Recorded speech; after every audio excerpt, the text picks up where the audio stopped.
There's a very misleading fact that people love about starting to learn a language. According to this fact, if you know the 100 most common words, then you can understand about 50% of a language. Allegedly.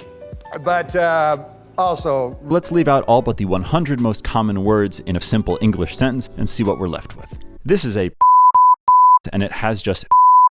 What you just said is one of the most insanely idiotic things I have ever heard. Knowing 50% of words in a language does not mean that you understand 50% of the meaning, and that's because nearly every sentence has at least one word that's not in the top 1,000, and almost half of sentences have at least one word that's not in the top 5,000. So then why do language coaches and polyglot YouTubers say that this 100 most common words list is a good place to start? Plus, if you look at these two videos, they each use 500 unique words to explain the 100 most common ones. And if you find these explorations interesting of how better to learn a language, then please do subscribe to the channel and give this video a like.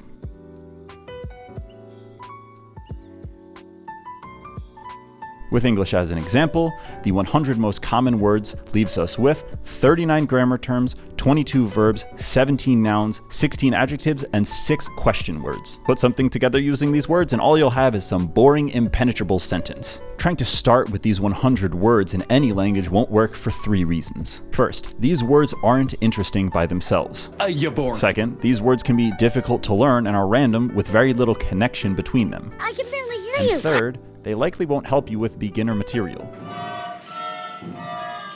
Focusing on the 100 most common words is like saying, I'm going to learn to love great food by drinking water, since that makes up 50% of most foods. Protein, fat, and carbs are the key nutrients that keep you alive. And then there's flavor, which comes from spices and techniques, and that only accounts for 1% of the food. For language learning, you need a balanced, full, and interesting diet of new words. When you're learning a new language, you should be trying to learn as many words as you can to get out of that beginner phase as quickly as is sustainable. Learn just 5 words a day in your target language, and in the first year, your vocabulary will hit almost 2,000 words, which is a great predictor for success in your target language. We have 2 questions to answer when it comes to learning new words. What markers do we have for comprehension and meaning in a sentence? And how should you pick new words? Here's a guiding principle when learning a language. The question should not be, do I know all the words in the sentence?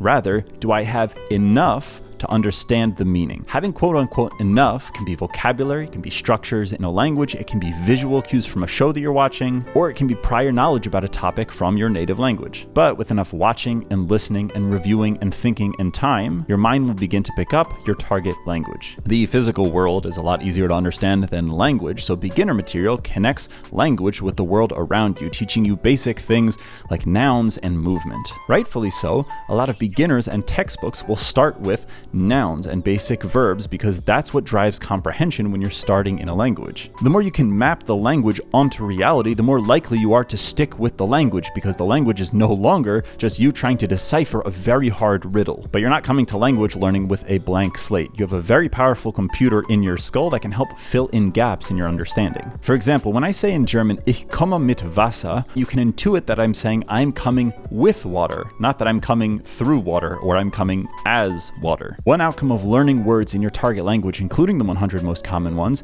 is that you're able to navigate the world using just your mind. The world and human interactions and relationships are complex, so I cannot understate the fact that the more words you know in a language, the bigger the advantage you have in that language. Every word you know reduces friction, like adding grease to a bowling lane, and it makes fun in your target language that much closer. Another point here, these 100 most common words will come up often by definition. If they don't interest you on your own, don't worry about it. They'll come up and you'll learn them as you try to understand more in your target language. The key, especially early on, is to be engaged and to ignite excitement about learning your target language. Dedicating time to learn soul-deadening things like parts of speech is a sure way to pour water on that fire. For getting started with vocabulary, a simple textbook or a course can take you on a guided tour of a language so that you don't have to worry about coming up with your own curriculum, especially early on, but you can choose your vocabulary on your own. Beyond that, try to learn words that excite you, even if they're not practical. When I was learning German,